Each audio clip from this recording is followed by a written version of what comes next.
আপনার বাচ্চা কি কোনো কিছু খেতে চাচ্ছে না? আপনার বাচ্চার সর্দি সর্দি ভাব? আপনার বাচ্চা সবসময় ঠান্ডা লেগেই থাকে? আপনি কি চান এই শীতে আপনার সন্তান সুস্থ থাকুক, সর্দি কাশি না লাগুক? তাহলে এই ভিডিওটি আপনার জন্য। আজ আমি তৈরি করেছি বেবির জন্য একটি বিশেষ মাছের রেসিপি, যেটা শুধু সুস্বাস্থ্যই না, এই শীতে সর্দি কাশি থেকে আপনার বাচ্চাকে সুরক্ষা দেয়।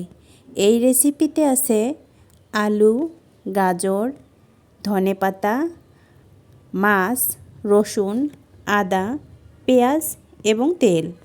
এখন বলছি এই উপকরণগুলোর উপকারিতা।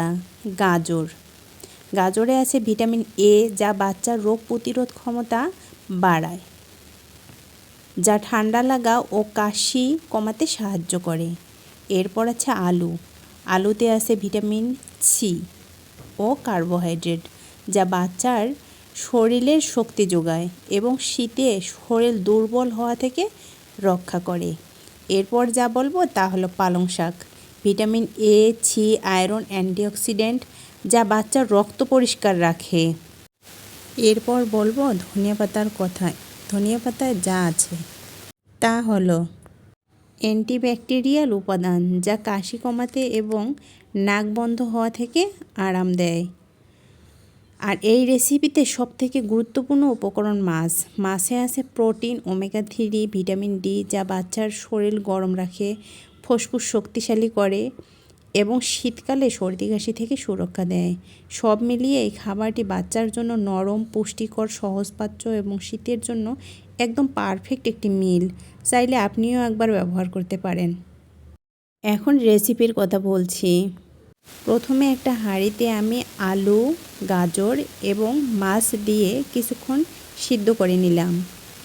এখন অন্য একটু কড়াইতে দিয়ে দিচ্ছি সামান্য সরিষার তেল, আর দিয়ে দিচ্ছি কুচানো পেঁয়াজগুলো হালকা বাদামি রং আসলে দিয়ে দেব সিদ্ধ করা মাছ, গাজর এবং আলু।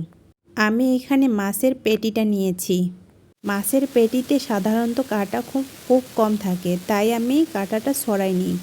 আপনারা অন্য কোনো মাছ নিলে বা কাঁটা সরিয়ে এখানে ব্যবহার করতে পারেন। এই তো আমি আর একটু রান্না করব।